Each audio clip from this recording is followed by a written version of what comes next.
মাছ রান্না করি কি করে তোমরা দেখো। মাছগুলো ধুয়ে নিয়েছি, এবার মাখিয়ে নিয়েছি। তো এটা চ্যাং মাছ, ওটা তেলাপিয়া মাছ।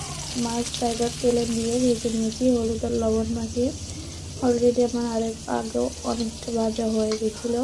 তো আমি এখানে কাঁচা লঙ্কা, পেঁয়াজ আর জিরা বাটনা করে নিয়েছি।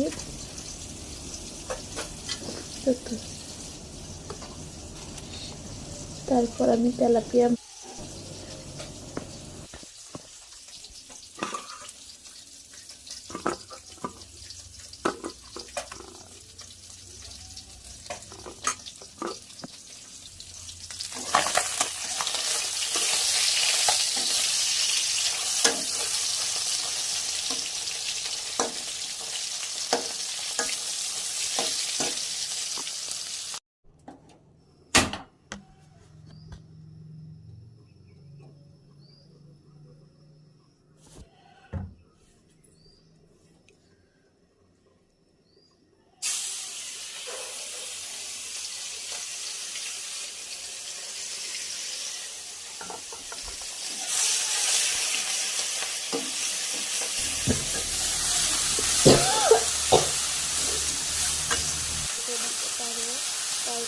আরও বেশি হয়। আবার চাইলে তোমরা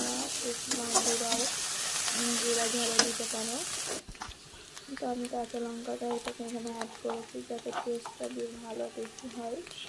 তো আমরা 1 চামচ লবণ, আরও 1 চামচ লবণ দিয়ে দেবো।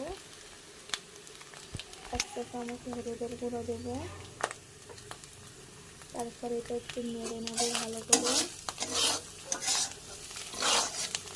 তারপর হালকা একটু অল্প করে পানি দিয়ে নেব। পানি দিয়ে দিয়েছি। তারপর ঝোল করার জন্য পানি দিয়ে দেবো আমি